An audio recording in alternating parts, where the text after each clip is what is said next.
Assalamualaikum warahmatullahi wabarakatuh teman-teman semua, ketemu lagi di Kita Bisa Ya.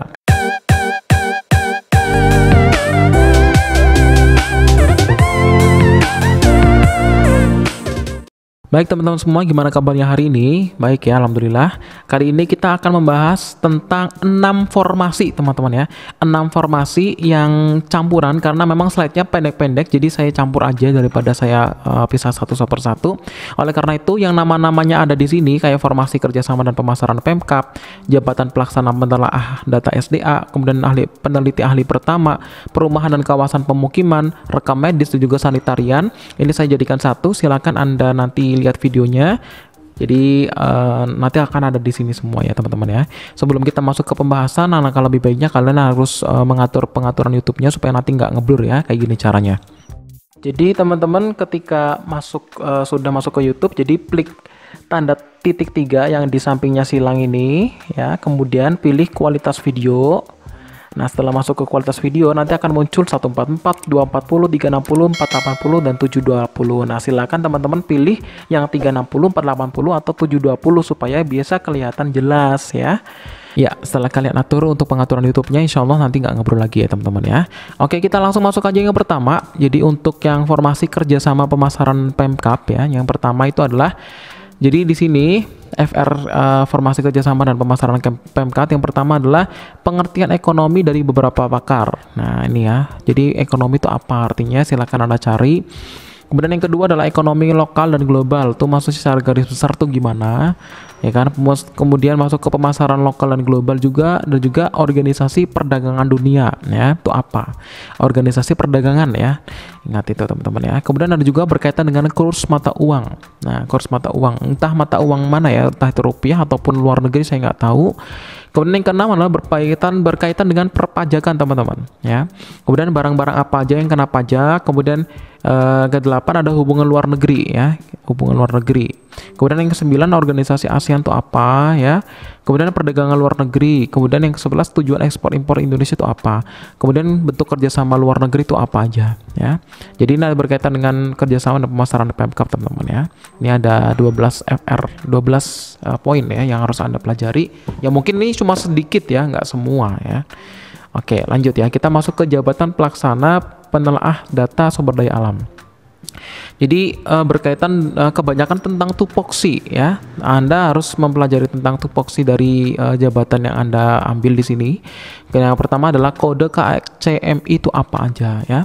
Kemudian penyusunan peta sumber daya mineral itu gimana ya penyusunannya. Kemudian penyusunan peta geologi itu gimana atau apa aja.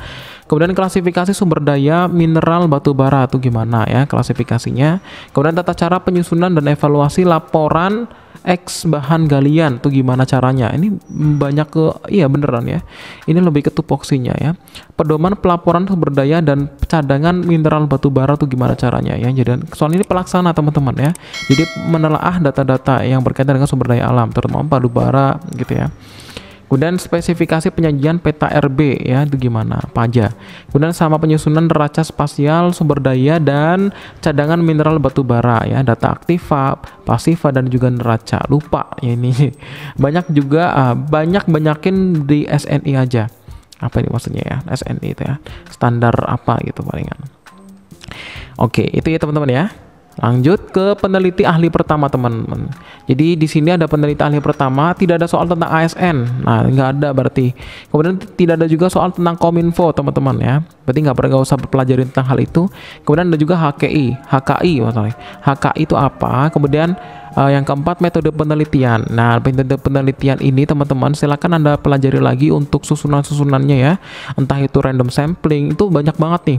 Yang gimana nanti ada kasus misal kita mengambil sampel 700, 400, 200 gitu nanti pakai sampling apa gitu ya. Itu dipelajari aja teman-teman karena di situ banyak yang keluar. Kemudian yang kelima adalah median median ratio ya. Rasionya itu gimana ya. Ini tapi ya berkaitan dengan itulah. Ini yang jelas data kelompok ya teman-teman ya. Karena ini peneliti ya. Biasanya berkaitan dengan data kuantitatif dan data kualitatif teman-teman. Kemudian metode pengumpulan data itu apa aja yang digunakan. Kemudian hitung-hitungan tentang data penelitian tuh kan, hitung-hitungan kan ya. Kemudian publikasi ilmiah itu apa aja, kemudian jurnal ilmiah itu apa aja, kemudian perencanaan penelitian ya gimana ya cara merencanakan, kemudian penarikan kesimpulan, kemudian kode etik peneliti itu apa aja, kemudian clearance etik itu apa aja teman-teman ya.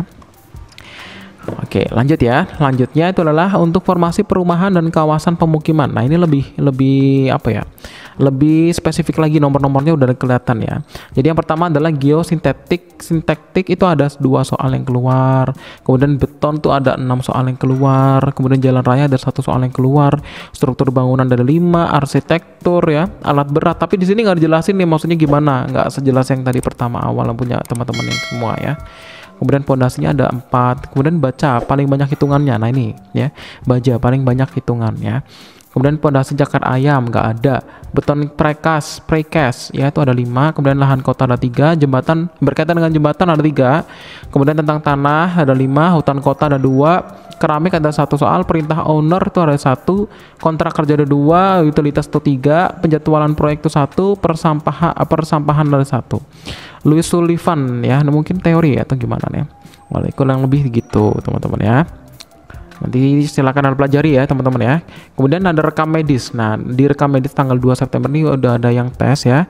Jadi yang pertama adalah berhubungan dengan nawacita ya, cerdik ya, coding, kemudian penjajaran ya. Kemudian kode warna tuh gimana, kemudian kartu pinjam tangan ya. Kemudian berkaitan dengan retensi dan juga SDGs tuh gimana. Kemudian indeks penyakit tuh ya, apa aja. Kemudian undang-undang dasar tentang sistem jaminan. Kok undang-undang dasar ya? Undang-undang ini bukan undang dasar. Undang-undang dasar kan 1945. Undang-undang mungkin ya ini maksudnya. Jadi undang-undang tentang sistem jaminan sosial nasional ya. Kemudian aspek fundamental SDGs itu apa aja. Kemudian langkah-langkah cuci tangan tuh dari apa yang pertama ya sampai terakhir. Sebentar. Kemudian rekam medis itu sistem penjajaran tadi udah. Kemudian dasar-dasar coding. Kemudian retensi ya kan. Isi DRM bencana atau apa aja, kartu pinjam tuh apa aja, kode warna, design form, introduction body dan lain-lain. Oke, lanjut ke sanitarian teman-teman ya. Jadi sanitarian ini nawacita yang berhubungan dengan kesehatan ya.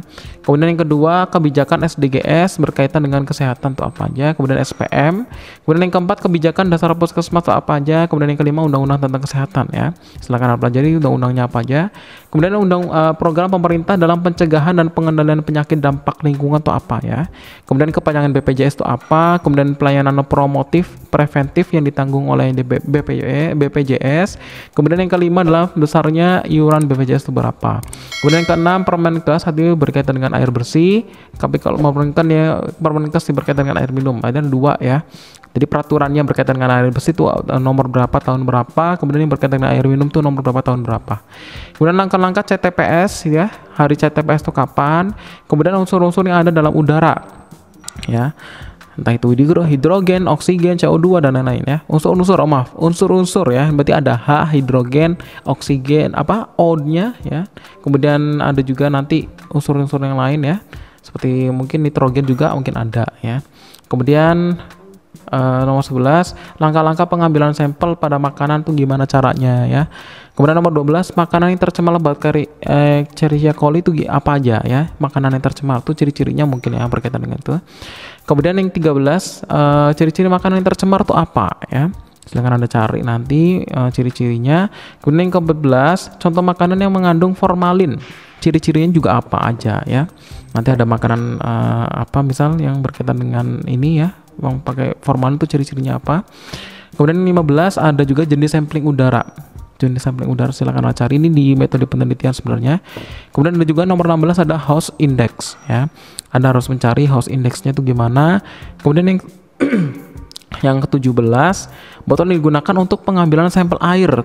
Oh, jadi nggak boleh sembarang botol ya ternyata ya. Botol yang digunakan untuk untuk pengambilan sampel air itu apa.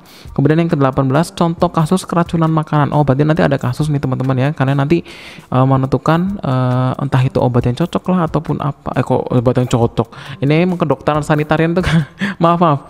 Contoh kasus keracunan makanan ya. Berarti nanti ada berkaitan dengan mungkin limbah-limbah dan segala macam ya, atau mungkin makanan yang nggak sehat karena lingkungannya kurang pas ya, jadi nggak sehat makanannya. Kemudian itu mungkin ya, saya maaf kalau salah ya karena saya nggak terlalu paham. Kemudian nomor 19 Undang-Undang BMT bahan tambahan makanan. Oh, undang-undang tentang itu ya. Jadi kayak misal apa namanya itu? Micin gitu ya. Makanan cepat saji gitu ya. Nanti bahan tambahan makanan yang boleh dimakan tuh apa? Kayak pewarna gitu kan. Kemudian nomor 20, parameter kimia air itu apa ya? Parameter tuh ukuran ya kimia air. Nanti silakan Anda cari aja. Oke teman-teman ya, mungkin itu dulu untuk formasi apa ini, ada 6 formasi yang telah saya bacakan ya tadi ya.